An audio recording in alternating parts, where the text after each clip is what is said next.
quero cumprimentar a todos e dizer-lhes que nessas aulas que seguem optei por, através dos tópicos do texto, tecer alguns comentários. Espero que essa metodologia possa cumprir o papel de facilitar o entendimento do conteúdo. Ética e política na modernidade. O contexto histórico de Maquiavel. Nicolau Maquiavel, diplomata e militar, nasce em 3 de maio de 1469 em Florença, num panorama de crise total, tanto política quanto econômica. Filho de Bernardo, advogado pertencente aos ramos mais pobres da nobreza toscana, pouco se sabe de seus primeiros anos de vida e de sua educação, não indo às informações além de que leu os clássicos latinos e italianos, mas não dominou o grego. A compreensão do pensamento de Maquiavel só se torna possível na compreensão de seu contexto histórico, e esse assim se explica. A formação do Estado Nacional. Diferente da Idade Média, onde o poder do rei era confrontado ao da Igreja e do nobre, com o surgimento do Estado moderno, por volta do século XV, novas atitudes surgem, tais como monopólio de fazer e aplicar leis, recolher impostos, cunhar moedas, ter um exército. Um governo central tem monopólio legítimo da força. A situação na Itália. Enquanto as demais nações europeias conseguem a centralização do poder, a Alemanha e a Itália se acham fragmentadas em inúmeros estados, sujeitos a disputas internas e hostilidades entre cidades vizinhas. No caso da Itália, a França e a Espanha reivindicam territórios e assolam a península com ocupações intermináveis. Na Itália, observa-se a instabilidade política, a divisão em repúblicas e principados, milícias individualizadas, a tirania dos principados, a ilegitimidade do poder e a ausência de um Estado central. Além da multipolarização do poder, os condottieres vendendo serviços de segurança e conquistando principados para si. Por fim, o congelamento do capitalismo italiano, promovido especialmente pelo caminho marítimo para as Índias, em 1494, por Espanha e Portugal. É nesse contexto que nasceu Nicolau Maquiavel. Da cidade de Florença, ele observa atentamente e com apreensão a vida política da Itália. Trava um grande diálogo com os grandes vultos da história através da leitura e, num discernimento inenarrável, interpreta o verdadeiro significado da luta do poder em seu período e em toda a história. Em sua vida pública, ocupa diversos cargos e em suas missões diplomáticas conhece a França, a Alemanha, os diversos estados italianos, entra em contato com reis, papas, nobres e com o condottiere Sérgio Borgia, este caracterizado como modelo de príncipe.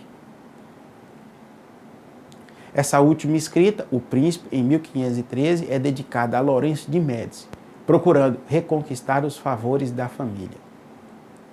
Uma vez feitas as devidas considerações, vamos agora nos concentrar no tópico Ética e Política na Modernidade. Pela ordem, terceiro texto do nosso caderno didático. Introdução. Para Renato Janine Ribeiro, a modernidade na política tem como marco inicial as obras de Maquiavel, a saber, O Príncipe, 1513, e de Thomas More, a saber, A Utopia, 1516.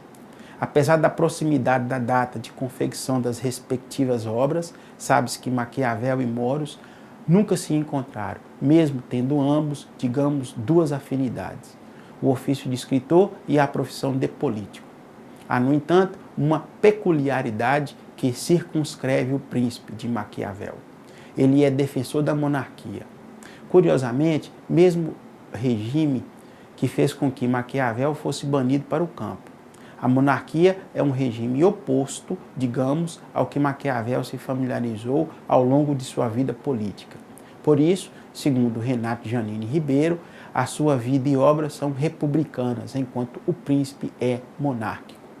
Diante desse cenário, há dois caminhos. O primeiro, há uma recomendação por parte do príncipe para que os príncipes hajam sem respeito pela moral. Esta é desmascarando a nossos olhos a sordidez dos príncipes. Muito bem, para Rousseau, o segundo caminho é o correto. Tanto que ele escreve em sua obra O Contrato Social que Maquiavel finge dar lições aos reis, dando-as aos povos. Por conseguinte, só Rousseau defendeu essa tese. Existe uma quase unanimidade quanto ao entendimento que Maquiavel pensava o que dizia. Não menos diferente era a abrangência da utopia de Moros. Ela também irá expor problemas da mesma ordem. Ela condena a propriedade privada e censura os poderosos. Só que em sua ação política não diria nada, mas muito pouco fez contra a propriedade. Dois autores opostos. O objetivo de Maquiavel é estar preocupado em descrever como os príncipes realmente agem e não como eles deveriam agir. O desafio de Maquiavel é ensinar como se deve agir no mundo em que há tantos maus. Eis o ponto de partida. Mais que isso, como agir no mundo em que tentamos controlar as coisas, mas, quando muito, temos sucesso apenas parcial. Um mundo, portanto, imprevisível. A questão principal para Thomas Moros é a da injustiça social. O que a causa e como pôr-lhe fim. Inspira-se em Platão, em cuja república não havia propriedade privada, e anuncia Marx, que sustentará que tal propriedade é injusta e, além disso, desnecessária, no mundo em que se abriria para o projeto do comunismo. A ruptura com a Idade Média. Conjuntura histórica e avanço. Com todas essas diferenças, os dois autores rompem com a política medieval e abrem a reflexão moderna sobre o poder. Além disso, iniciam uma discussão forte sobre as relações entre ética e política. O marco, o fim da Idade Média, é acentuado na teoria política pela importante obra de Santo Tomás de Aquino, 1225 a 1274. No governo dos príncipes, o tomismo é talvez a filosofia mais influente na discussão do poder dos muitos séculos, quase até o nosso tempo. A ideia de justitia, desigualdade em que cada um recebe a sua parte, é central no pensamento medieval tardio. Quer dizer que a cada um deve ser dado o que lhe é devido, mas também que a parte de cada um é diferente. Primeira observação. A ideia de uma sociedade hierarquizada, uns podem muito e outros podem menos. A igualdade prevalecerá no além, não aqui, nessa sociedade. O rei é bom e seu governo tem como ideal a bondade. A sociedade necessita de um bom governo.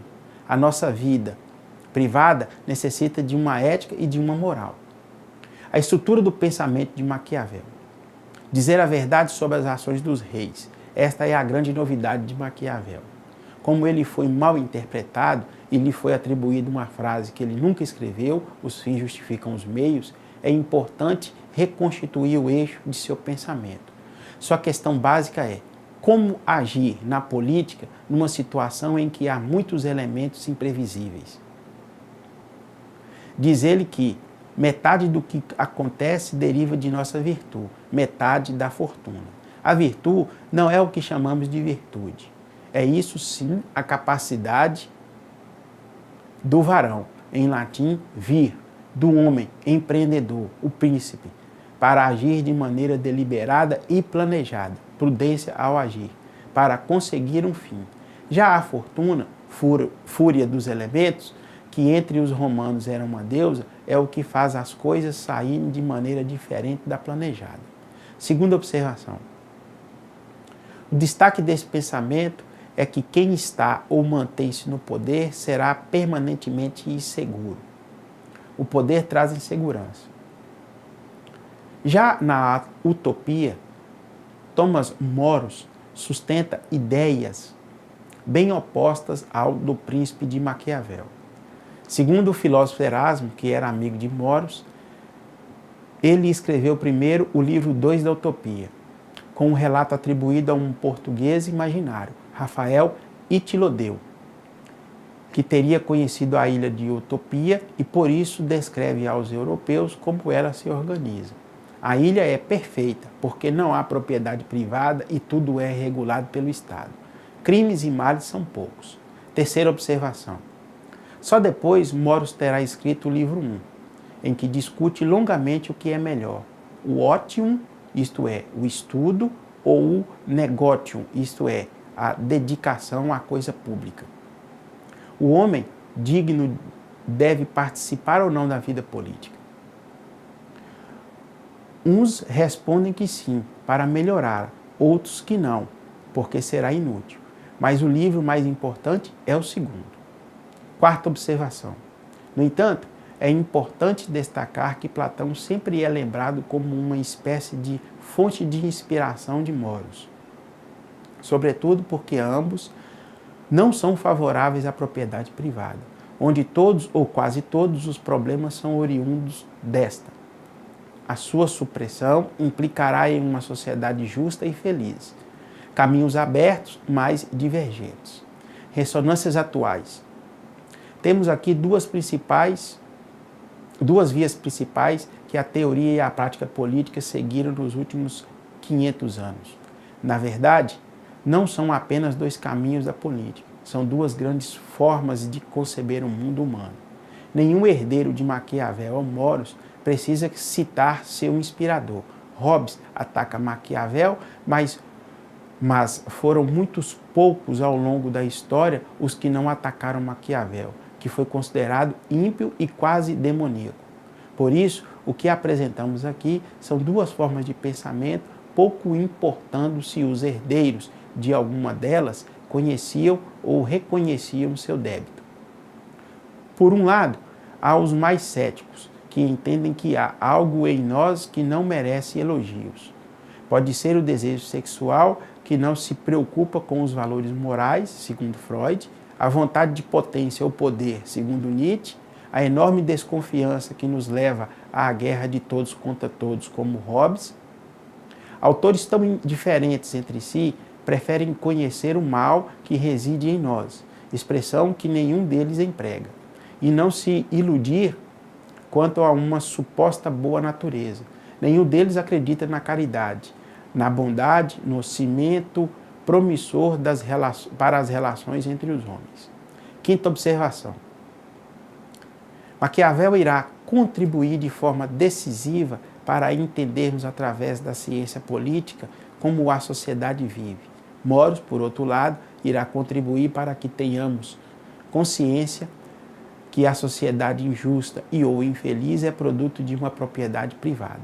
O grande herdeiro de Moros talvez tenha sido o marxismo, embora Marx visse com certo desdém o socialismo utópico, já que ele pretendia ter encontrado o socialismo científico. Mas poderíamos mencionar como possíveis herdeiros dessa perspectiva não só Wilhelm Reich, como sua crítica à miséria sexual, como também as grandes refundações do mundo que foram as revoluções americana e francesa no final do século XVIII, levando à criação das repúblicas e democracias contemporâneas, no lugar de regimes monárquicos e despóticos. Essas revoluções podem também mal ter mencionado Moros, mas a ideia de pôr fim a um mundo envelhecido e errado expressa bem a via da crença no futuro e na revolução, que gira o mundo de cabeça para baixo. A palavra revolução inicialmente designa movimento dos astros, para melhorá-lo ou mesmo consertá-lo.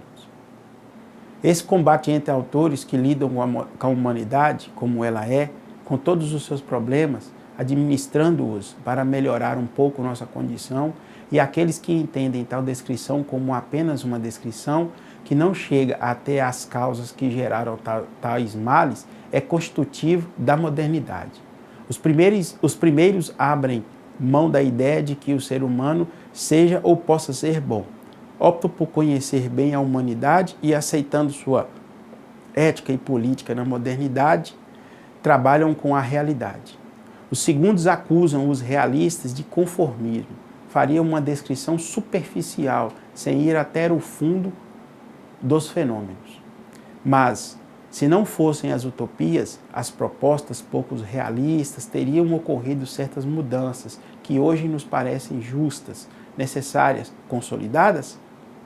As revoluções que deram independência aos Estados Unidos e soberania ao povo francês também foram tidas por utópicas. No Brasil imperial, vários defensores da escravidão diziam que ela era uma lástima, mas que abolir o cativeiro seria impossível.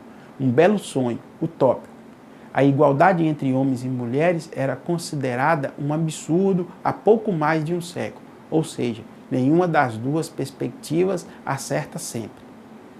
Não é porque essas utopias se realizaram que todo o pensamento utópico tem razão.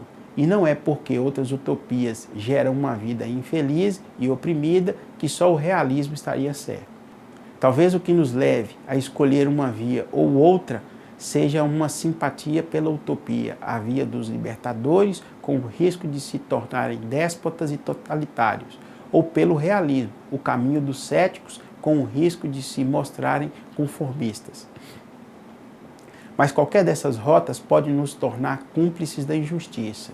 Se aceitarmos as desigualdades existentes, endossaremos um mundo injusto. Se para eliminar a injustiça praticarmos o terror, tornaremos o mundo pior do que era. Mas, como em tudo que é matéria de pensamento, é difícil apostar num lado só.